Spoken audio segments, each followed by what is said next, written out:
we have to make sure we try to do better in the future. King Charles has always been careful about his public image, but his latest confrontation with Prince Archie, his youngest grandson, has left many in disbelief. What started privately has turned into a highly publicized controversy. What did the king say, and why is it so bad? Join us as we reveal what you missed about King Charles confronting Prince Archie. But here's what they don't want you to know. This wasn't just a conversation. It was a declaration of war against a 5-year-old boy. The moment King Charles looked his grandson in the eye and made a decision that would haunt the monarchy forever. A decision so ruthless, so calculated, that it left even his own son Harry speechless. Because when the most powerful man in Britain chooses his crown over his own flesh and blood, the consequences are absolutely devastating. What happened behind those palace doors? The truth will shock you. The birth that broke 200 years of tradition. The world was expecting another fairy tale royal birth. You know the drill. Smiling parents on hospital steps, cameras flashing, the whole choreographed spectacle we've seen a dozen times before.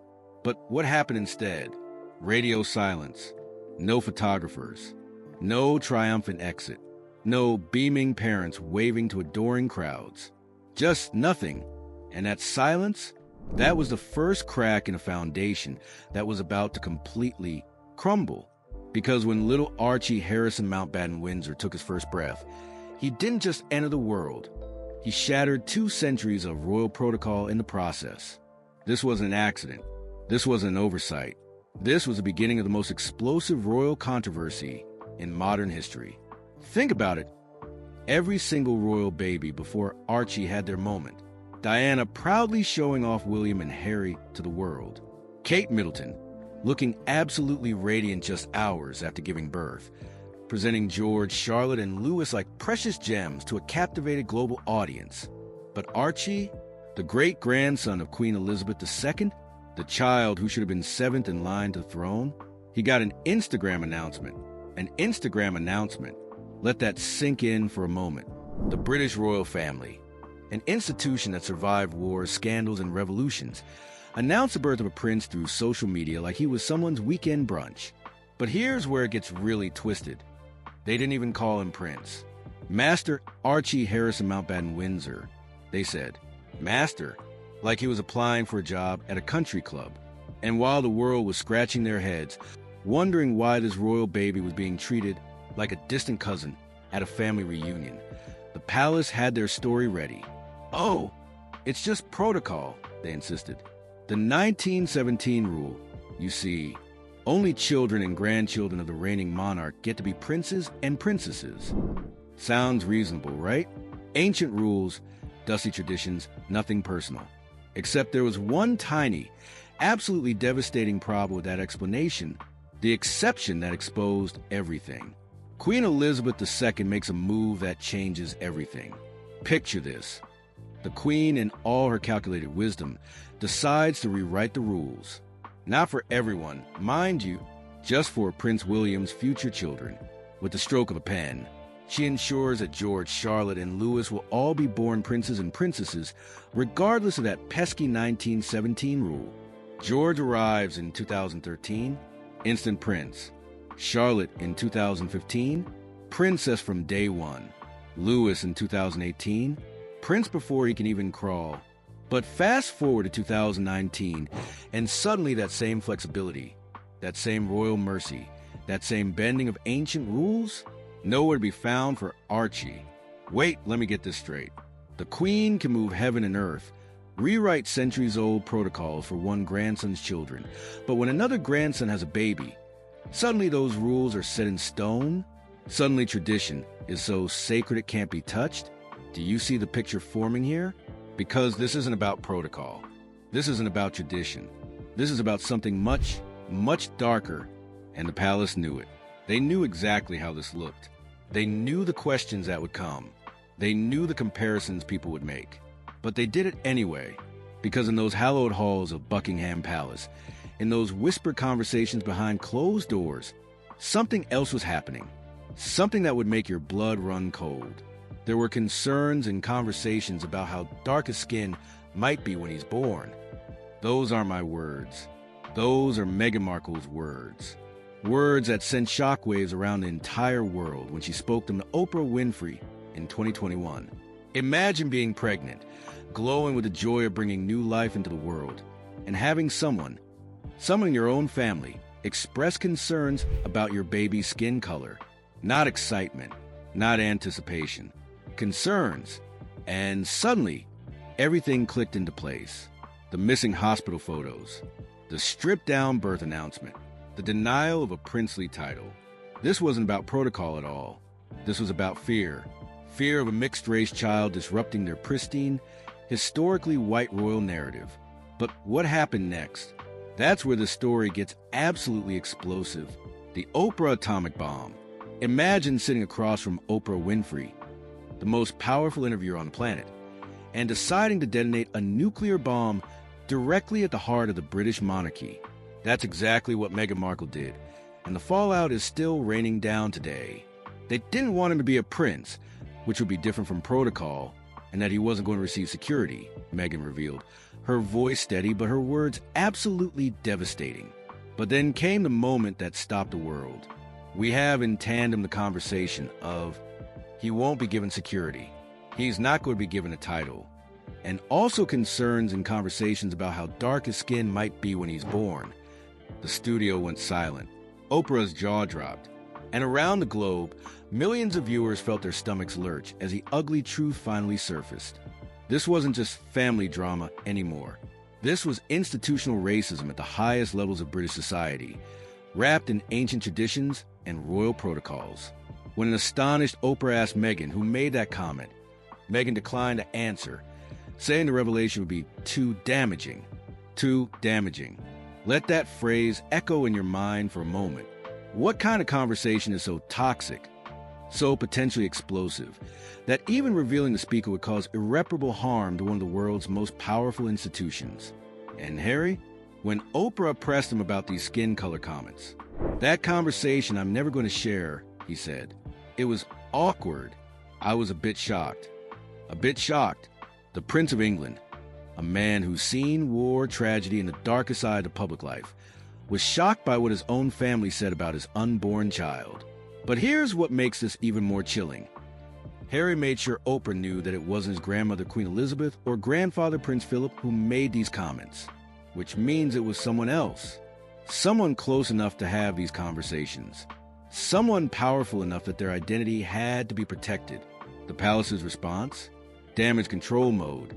Recollections may vary, they said, as if racism is a matter of perspective, as if questioning a baby's skin color could somehow be misremembered or misunderstood. But the damage was done. The world had seen behind the curtain, and what they found wasn't pretty. The monarchy, that shining symbol of British tradition and dignity, had been exposed as something much more sinister. And King Charles, the man who would soon wear the crown, he was about to make a choice that would define his reign and destroy his relationship with his son forever. The father-son war that broke the monarchy, the phone calls that go unanswered, the letters that pile up unread, the desperate attempts at reconciliation that fall on deaf ears. This is the reality of Prince Harry's relationship with his father today. He gets unavailable right now, says a friend of Harry's. His calls go unanswered. He has tried to reach out about the king's health, but those calls go unanswered too. Picture this. A son, worried about his father's cancer diagnosis, picking up the phone to check in, and getting nothing but voicemail. Not once, not twice, but repeatedly, systematically, deliberately. How did we get here? How did a father and son, who once shared such a close bond, end up in such a devastating Cold War? It all comes down to one explosive confrontation, a private meeting that went nuclear, a conversation about titles, respect, and the future of two innocent children that ended with a relationship shattered beyond repair. Harry wanted to discuss his ongoing battle for security, which he believes Charles has the power to reinstate. But it was about so much more than protection details and bodyguards. This was about fundamental fairness, about why his children were being treated differently than their cousins. Imagine Harry's frustration. "Dad, why do George, Charlotte, and Louis get to be princes and princesses from birth, but my son doesn't? Why are you bending rules for William's kids, but not mine? What's really going on here? And Charles? The king believed it was important to have a smaller royal family, to save money and focus on the direct heirs. A streamlined monarchy, more efficient, more modern. But Harry wasn't buying it. Because if this was really about efficiency, why weren't all the great-grandchildren treated equally? Why was Archie singled out? The truth? Charles saw Archie and Lilibet as complications. Children tainted by their parents' rebellion, by their mixed heritage, by their very existence outside the traditional royal framework. In his vision of his slimmed-down monarchy, there simply wasn't room for children who represented everything the institution was trying to move away from. Harry is frightened and feels the only person who could do anything about it is his father. A royal insider reveals. Think about that. A grown man, a veteran, a father, frightened for his family's safety, begging his own father for help. And Charles's response? Silence. Complete, devastating silence. I would love reconciliation with my family, Harry told the BBC. There's no point in continuing to fight anymore. Life is precious. I don't know how much longer my father has. But Charles? He'd already made his choice. The crown over his son. The institution over his grandchildren. Tradition over family. And the consequences? They're about to get even more heartbreaking. The children caught in the crossfire. And in that moment, everything should have changed for Archie and Lilibet. According to that same 1917 rule the palace had been citing for years, they should have automatically become Prince Archie and Princess Lilibet. But did it happen? Of course not. Months passed. The royal website still listed them as Master and Mississippi. The palace remained mysteriously silent about their new status. It looks kind of suspicious from the outside because while they're treating Archie and Lilibet's titles as a non-priority, they immediately changed on their website what other family members' titles were publicly. Royal commentator Kristen Meinzer observed. Think about the psychology here. Charles becomes king, immediately updates William and Kate's titles to Prince and Princess of Wales. Make sure everyone knows exactly where they stand in the new hierarchy. But his own grandchildren? Radio silence. This wasn't oversight. This was strategy. A calculated move to keep Harry's children in limbo. To maintain leverage. To send a message that even blood ties don't guarantee acceptance in Charles's new world order. Some thought that stepping back from royal duties made it simpler for the monarchy to leave them out of traditions. Others said the royal family did not see a need to give Archie and Lilibet titles, since their parents had already distanced themselves from royal duties. But here's what makes this even more cruel. These children didn't choose any of this. Archie was 3 years old. Lilibet was barely 1. They had no say in their parents' decisions, no understanding of palace politics, no awareness of the grown-up games being played with their futures. Yet they were being punished for choices they never made, trapped in a web of adult resentments and institutional racism that threatened to define their entire lives. And Harry? He was watching his worst fears come true. His children were being treated as second-class royals, just like he suspected they would be. The very reason he'd left England in the first place was playing out exactly as he predicted. I can't see a world in which I would bring my wife and children back to the UK, Harry said in a recent interview. The things that they're going to miss is, well, everything. I love my country. I always have done, despite what some people in that country have done. I miss the UK. I miss parts of the UK. Of course I do. I think that it's really quite sad that I won't be able to show my children my homeland. Can you imagine that heartbreak? A father knowing that his children will grow up strangers to half their heritage, cut off from their grandfather, their cousins, their royal legacy, all because of choices made in boardrooms and palace offices by adults playing power games. But then, in March 2023, something unexpected happened, the victory that came too late. Diana was christened on Friday, March 3rd by the Archbishop of Los Angeles. A Sussex spokesperson announced, "Wait, Princess Lilibet?" For the first time in public, Harry and Meghan used their daughter's royal title. The royal website was quietly updated to refer to Prince Archie of Sussex and Princess Lilibet of Sussex. Finally, you might think, justice served. The children got their birthright. But here's the devastating truth. It was too little, too late. The baptism was held just days after Harry and Meghan had been asked to vacate their British home, Frogmore Cottage, a decision made by Charles. Think about the timing. Charles grants the titles with one hand, while evicting his son with the other. This wasn't reconciliation. This was political maneuvering. Charles knew the optics of denying the titles forever would be catastrophic, but he also wanted to make sure Harry understood exactly where he stood in the new royal order. Reports suggest that Harry and Meghan had extended invitations to Lilibet's christening to members of the royal family, but they were unable to attend. Charles, William, Kate, none of them could find time to witness the christening of a royal princess. The message was crystal clear. You can have your titles, but you'll celebrate them alone.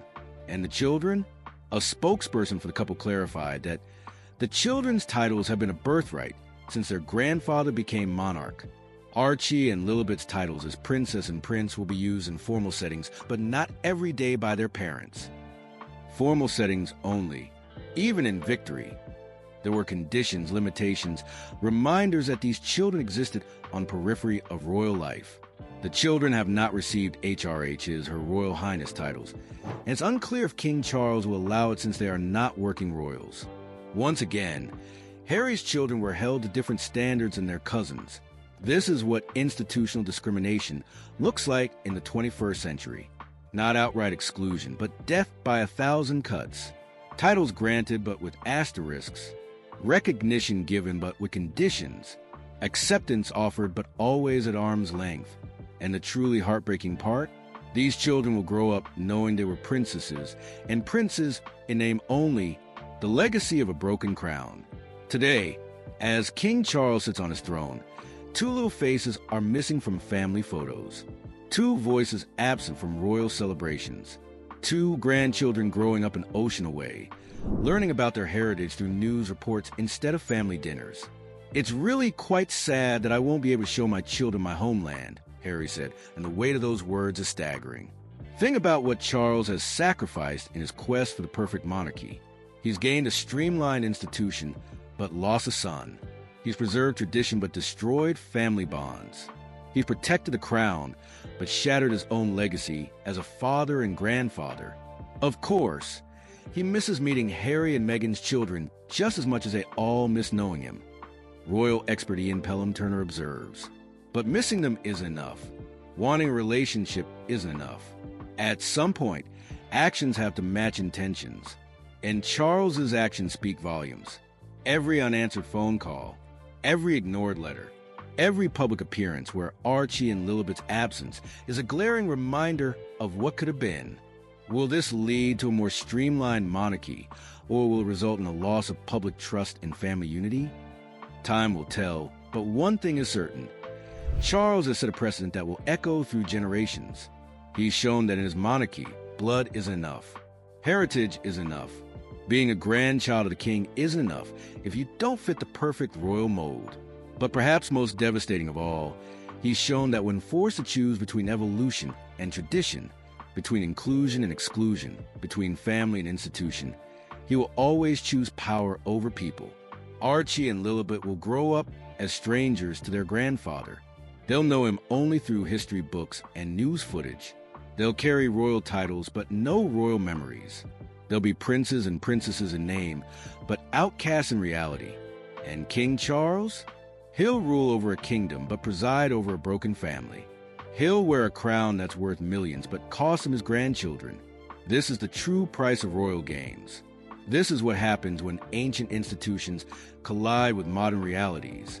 This is a legacy of a king who chose tradition over transformation. The confrontation between King Charles and Prince Archie may have started as a family dispute, but it's ended as something much larger. A defining moment that revealed the true character of a monarchy and the man who leads it. And that, perhaps, is the most damning revelation of all. What do you think? Was Charles right to prioritize a monarchy, or did he destroy something irreplaceable in his quest for the perfect royal family? Let me know in the comments below. And don't forget to subscribe for more explosive royal revelations that they don't want you to see.